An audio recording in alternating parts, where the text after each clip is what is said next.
কুড়িগ্রামে নদ নদীর পানি কমতে থাকায় জেলায় বন্যা পরিস্থিতির উন্নতি হচ্ছে। বসতবাড়ি ও রাস্তাঘাট থেকে পানি নেমে যাওয়ায় ক্ষতিগ্রস্তরা বাড়ি ফিরে গেছেন। কাউনিয়া পয়েন্টে তিস্তা নদীর পানি হ্রাস পেয়ে বিপদসীমার ৩৩ সেন্টিমিটার নিচ দিয়ে প্রবাহিত হচ্ছে। বন্যায় তিস্তা নদীর তীরবর্তী রাজারহাট, উলিপুর ও চিলমারী উপজেলার ৬টি ইউনিয়নের ৫০টি গ্রামের বিস্তীর্ণ এলাকা বন্যা কবলিত হয়। পানিবন্দী হয়ে পড়ে ১৫০০ পরিবার। ক্ষতিগ্রস্ত হয় ঘরবাড়ি ও কাঁচা সড়ক। এছাড়াও পানি কমার সঙ্গে সঙ্গে তীব্র হয়ে উঠেছে তিস্তা, ব্রহ্মপুত্র, ধরলা ও দুধকুমার নদের অববাহিকা। প্রতিদিনই নদী ভাঙনে নিঃস্ব হচ্ছে শত শত পরিবার। বেগমগঞ্জ ইউনিয়নের এটা কুতুরকুটি বাজার, বহুদিনী বাজার। এটা এই যে এখানে একটি ক্লিনিক ছিল এবং একটা বন্যা আশ্রয় কেন্দ্র এবং কুতুরকুটি আব্দুল হামিদ উচ্চ বিদ্যালয়। এই স্কুলে প্রায় 750 ছাত্রছাত্রী লেখাপড়া করে।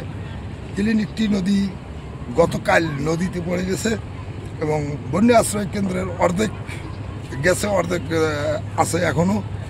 এটাও সম্ভবত থাকবে না, যে বাগনি শুরু হয়েছে এখন থাকবে না।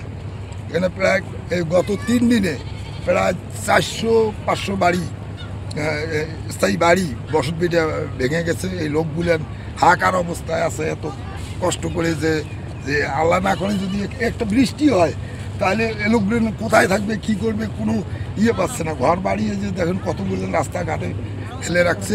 আমরা ভাই নদী ভাঙা মানুষ, নদী ভাঙিয়া ঘর বাড়ি সব নিয়ে গেছে, স্কুল করে এটি সব ভাঙিয়ে নিয়ে গেছে। আমরা এখন খোলা আকাশের নিচে আছি, কেমন করে থাকি কোনো পরিস্থিতি দেখি না। আমরা খুদুরকুটি আব্দুল হামিদ উচ্চ বিদ্যালয় এবং বন্যা আশ্রয় কেন্দ্র এবং কমিউনিটি ক্লিনিক সহ নদীতে চলে গেছে।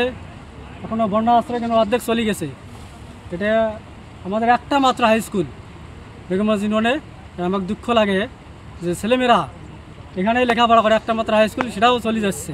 জেলা কৃষি সম্প্রসারণ অধিদপ্তর জানায়, আকস্মিক বন্যায় আমন সহ ৫০০ হেক্টর জমির বিভিন্ন ফসল প্লাবিত হয়ে ক্ষতিগ্রস্ত হয়েছে। এদিকে বন্যার পানি নামতে থাকায় ধরলা, তিস্তা, দুধকুমার ও ব্রহ্মপুত্রের বিভিন্ন স্পটে দেখা দিয়েছে তীব্র নদী ভাঙন।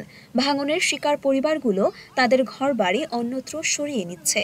ভাঙনের মুখে পড়েছে বিভিন্ন শিক্ষা প্রতিষ্ঠান, মসজিদ, কমিউনিটি ক্লিনিক, হাট বাজার সহ বিস্তীর্ণ জনপদ।